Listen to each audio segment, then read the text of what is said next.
Bonjour mes petites juliennes de légumes. Vous le savez, j'aime le conflit. Et aujourd'hui, on va voir pourquoi.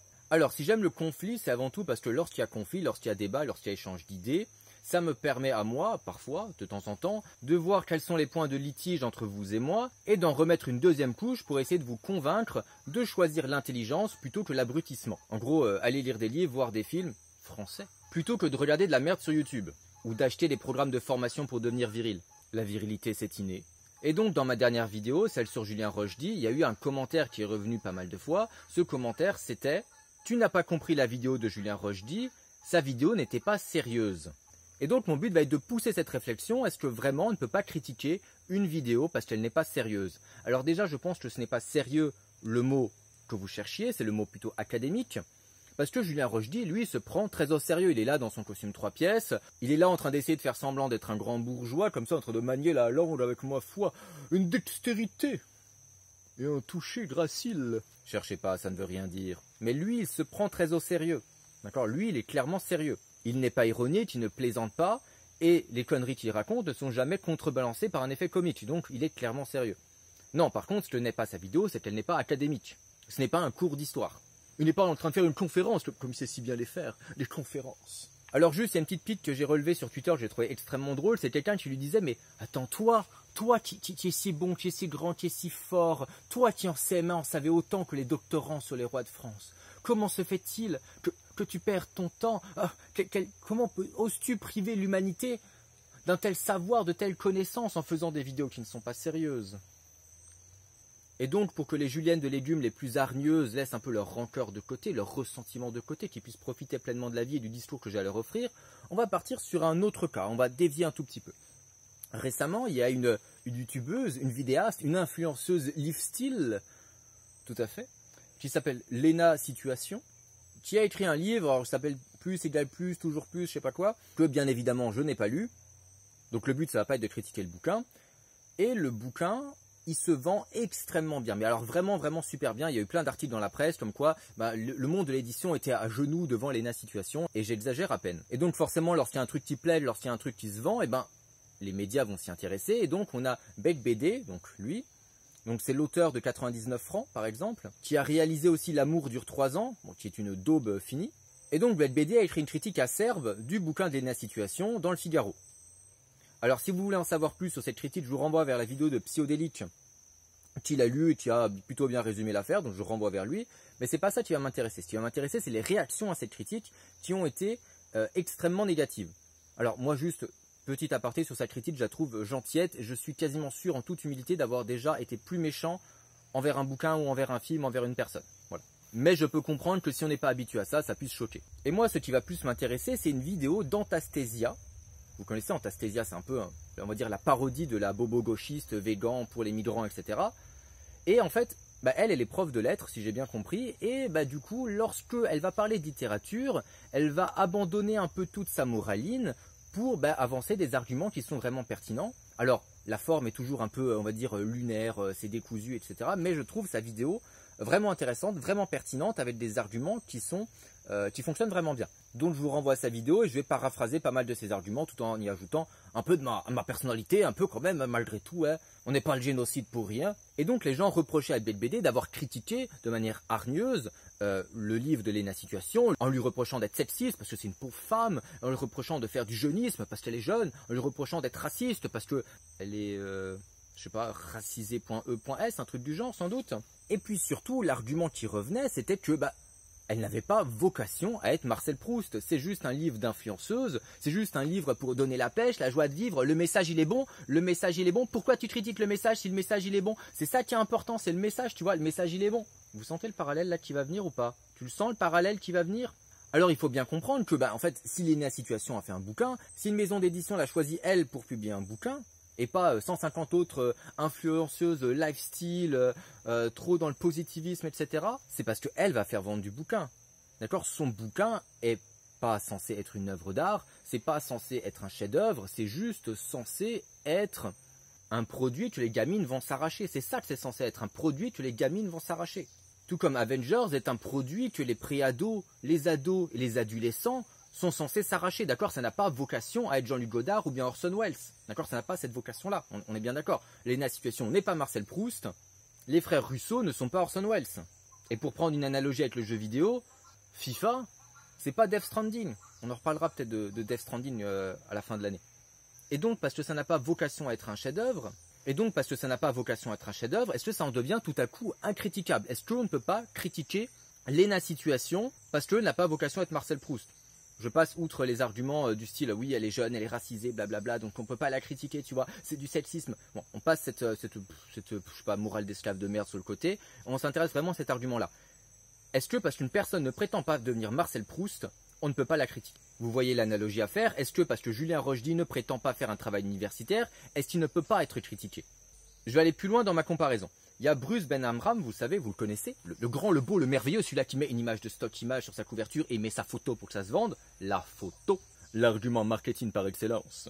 Eh bien, on a, j'allais dire l'Icarion Rock, non, Lead the Sun, c'est la même chose, qui a fait une vidéo dans laquelle il a présenté les livres qu'il a lus durant le mois d'octobre. Et vu que c'était le mois d'Halloween, il a lu des livres un peu, tu vois, genre horreur, thriller, machin truc. Et donc, il a lu Le Torchon de Bruce Ben Amram. Et donc, en fait, il fait une critique. Et dans sa critique, bon, tu sens qu'il tourne un peu autour du pot. On sent qu'il trouve que c'est profondément de la merde ce qu'a écrit Bruce. Mais il ose pas le dire parce que Bruce, c'est son pote et tout. Il a envie de ménager un peu la chèvre et le chou. Donc, il dit, oui, bon, tes personnages sont pas très bien développés. Bon, ça va très vite. Bon, je confonds un peu tout. Mais franchement, tu vas en écrire d'autres des livres parce que tu vois, c'était à le temps, etc. Et à la fin, il donne une note. B-, comme si on était aux États-Unis, B-. Bon, déjà, noter des bouquins, je suis moyennement pour, même si sur Sens Critique, je m'y adonne quand même, mais avec une grande honte. Donc là, le colon américain donne la note de B-, ce qui est plutôt une note correcte, pour un truc qui est clairement un torche-cul, d'accord? Clairement un torche-cul, ça n'a même pas, en fait, le papier est tellement rugueux qu'en fait, ça peut même pas servir de torche-cul. Donc c'est moins bien que du torche-cul. Ça ne sert vraiment à rien, d'accord? C'est vraiment de la merde le livre de Bruce. Hein. Et donc il y a quelqu'un qui allait lui demander sur Facebook, mais attends, mais tu te rends compte de ce que tu es en train de faire? Tu es en train de venir donner une note plutôt correcte à un bouquin qui est juste nul parce que c'est ton pote. Et donc lui répond ça. Lynn the Sun répond ça. Que ça n'a pas vocation à être Marcel Proust, et que lorsque tu lis de la fiction, comme si Marcel Proust ne faisait pas de la fiction, il faut adapter tes attentes aux ambitions, ou en tout cas aux intentions de l'auteur. Bon, en gros, ça veut dire, bon allez, il est gentil Bruce, c'est un peu de la merde, mais vu qu'il n'avait pas l'intention de faire un chef-d'œuvre, hein, on peut dire que c'est sympa quand même. Hein, on peut dire que c'est sympa quand même. Donc là, en fait, les gens qui viennent dire sous ma vidéo, non mais t'as pas compris la vidéo, sa but c'était de parler du roman national. Comme si j'avais pas compris ça d'ailleurs. Hein. Je le dis explicitement dans ma vidéo. C'était pas une vidéo sérieuse, tu vois, tu peux pas la critiquer comme ça, il avait des vidéos plus intéressantes à critiquer. En fait, il se retrouve en position Lynn the Sun, face à Bruce Ben Amram. Genre, c'est de la merde, mais quand même, tu vois, t'es mon pote, il faut que tu restes mon pote. Ce sont des juliennes. Les juliennes de légumes. Et du coup, c'est ça qui est fabuleux, c'est que Bruce, il a Lynn the Sun, Juju a ses juliennes, et Pianizza. Il a quoi, Pianizza? Eh ben, il a moi, du coup.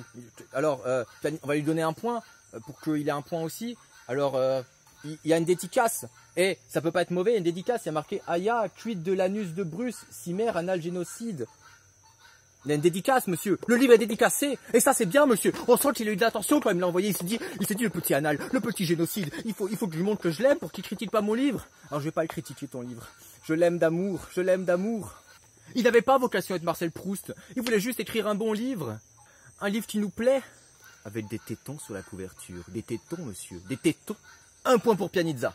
Blague à part, je reprends le titre de ma pensée. C'est la même chose pour l'ENA Situation. Il faut être gentil avec elle parce qu'elle n'a pas vocation à être Marcel Proust. Il faut être gentil avec Bruce parce qu'il n'a pas vocation à être Marcel Proust. En gros, ils font de la merde, mais il faut être gentil avec eux. Je sais qu'il y en a plusieurs qui regardent mes vidéos qui n'ont pas une haute opinion de l'éducation nationale. Alors, je pense que c'est une opinion qui est biaisée. Et je le suis forcément un peu étant donné que j'en fais partie. Et là, j'ai vraiment l'impression d'avoir un discours typique éducation nationale.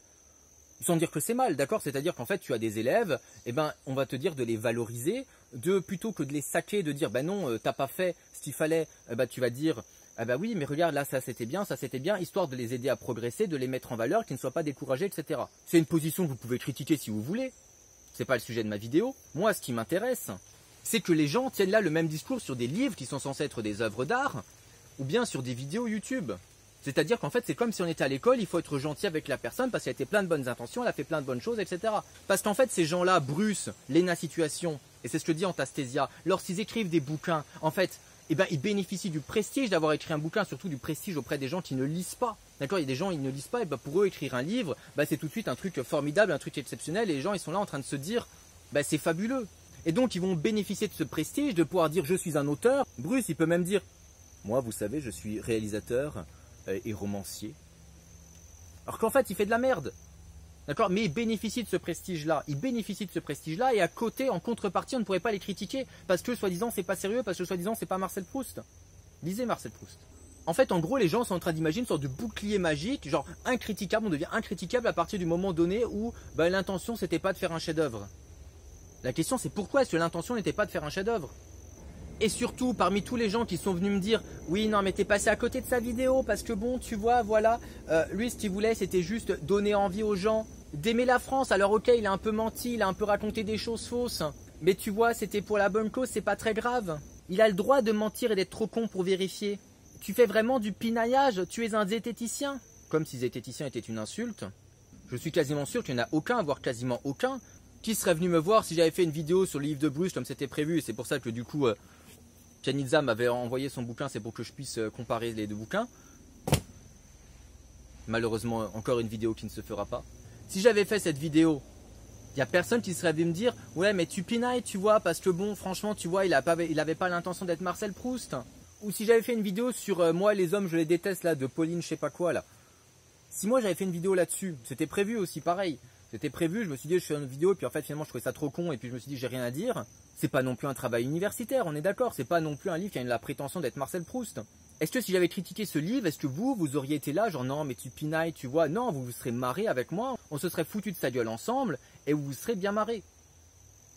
Du coup, en fait, le souci que vous avez avec ma vidéo, c'est pas que j'ai critiqué une vidéo, puisque si jamais je faisais la même chose sur des gens que vous n'aimiez pas, vous ne m'en tiendriez pas rigueur. Ça sent que j'ai eu du mal à le dire. Et surtout, tout comme le livre de Lena Situation, qui du coup est un objet marketing, d'accord, un objet marketing, et rien que pour ça, on peut le critiquer. On peut critiquer quelqu'un qui publie un livre qui est juste un objet marketing, qui sert la promotion de sa propre marque, à savoir elle-même, et qui sert juste à engendrer du fric.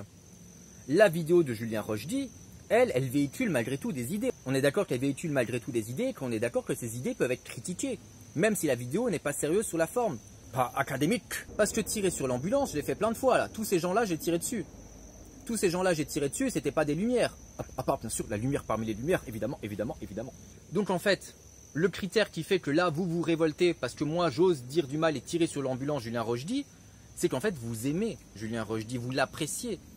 Voire même certains écoutent son discours et le trouvent extrêmement beau gosse et sont séduites. Je mets ça là, il y a quelqu'un qui m'a envoyé ça sur Twitter. Bon, c'est un peu cocasse, un peu cocasse. Et puis surtout, moi je pense que le vrai problème, c'est que certains sont d'accord avec Julien Rochdy sur le fond, c'est-à-dire que, eh bien, il faut mettre en valeur l'histoire de France, et je précise que je n'ai jamais dit le contraire, je suis pour mettre en valeur l'histoire de France, j'ai aucun problème avec ça, et donc ils sont prêts, pas s'ils sont d'accord sur le fond, à excuser toute la médiocrité qu'il y a autour.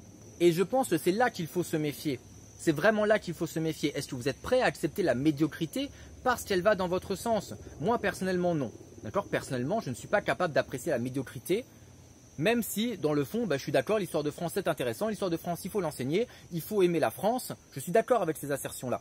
Par contre, je ne suis pas du tout d'accord avec sa méthode. Je ne suis pas du tout d'accord avec sa méthode, donc je ne peux pas me résoudre à la médiocrité. Et on va voir pourquoi après. Parce que moi, je vous pose la question, est-ce que c'est ça vraiment que vous voulez? C'est du contenu nul qui va dans votre sens. Moi, j'essaie de proposer l'inverse. D'accord? Du contenu bien qui ne va pas dans votre sens, histoire que vous aiguisiez un peu votre esprit critique. Que vous dites, ah effectivement, ça aurait pu être plus pertinent et que vous détourniez petit à petit de ce genre de vidéastes-là pour tout simplement aller lire des bouquins. Et je l'ai déjà dit dans ma précédente vidéo, le discours de Julien Rochdy ne sert absolument pas votre cause, il va falloir vous en rendre compte. C'est-à-dire que Julien Rochdy, comme je l'ai montré, il raconte des choses fausses sur l'histoire de France. Il va essayer d'embellir, essayer de faire croire que c'est Jeanne d'Arc qui a mené les hommes à la bataille de Patay, ce qui n'est pas le cas. Elle n'était pas là. Il va vous raconter une anecdote fausse sur Surcouf.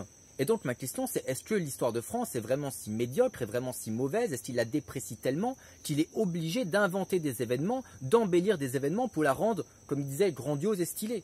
Parce que moi, justement, je pense que non. Je pense que l'histoire de France, et l'histoire même de manière générale, n'a pas besoin d'être embellie pour qu'on la trouve formidable et pour qu'on l'aime. Parce que lorsque tu embellis ton histoire, c'est bien qu'au départ, l'histoire, elle n'était pas terrible. Arrêtez de déprécier l'histoire de France, arrêtez d'inventer des faits.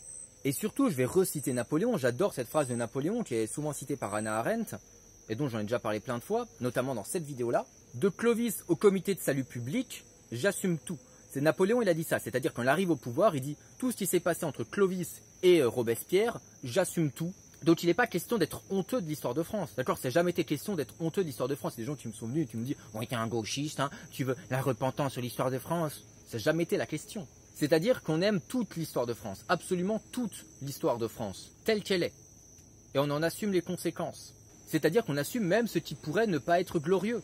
On assume le massacre des protestants à la Saint-Barthélemy. Et on dit oui, c'est arrivé, oui, ça fait partie de l'histoire de France, et oui, j'aime la France malgré ça. Parce qu'en choisissant comme ça certains héros, en fait, il va se passer quoi? Je vous l'ai dit, des héros, ça se fabrique, d'accord? Des héros, on peut en fabriquer, on peut faire un héros à partir de n'importe quoi pour le mettre ensuite dans notre roman national. Mais qu'est-ce qui se passe si jamais un autre pays fabrique un héros encore plus badass, pour citer notre ami Bruce? Je vais prendre un exemple. Vous avez tous vu le film Ip Man. Alors j'ai vu le 1 et le 2 et puis vraiment je déteste cette franchise. J'adore les films d'arts martiaux mais ça je trouve ça mais juste nul et con et moche et mal réalisé. Bref, et je déteste l'acteur, la Donnie Yen, insupportable, enfin il a aucun charisme, contrairement à moi.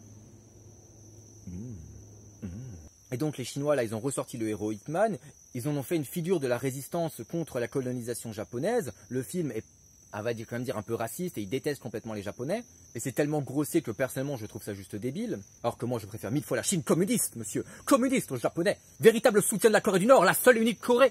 Et donc qu'est-ce qu'ils ont fait? Ils ont fait de Ip Man un mec qui défonce tout le monde à lui tout seul. C'est-à-dire qu'en fait, à un moment donné, t'as Julien Rochdy qui te présente Saint-Louis qui défonce je sais pas combien de mecs à lui tout seul. Et à côté, t'as les Chinois. Et les Chinois, qu'est-ce qu'ils font? Ils vont te présenter Ip Man qui défonce 30 personnes à lui tout seul. C'est lequel le héros le plus stylé? Est-ce qu'on doit revoir l'échelle du Rochdy et donc mettre Ip Man beaucoup plus haut? En plus, c'est un résistant contre la colonisation japonaise, c'est un véritable héros. Vous comprenez bien ce que je veux dire? C'est-à-dire qu'en fait, vos héros, là, avec vos histoires inventées, vos histoires améliorées, on pourra forcément trouver mieux.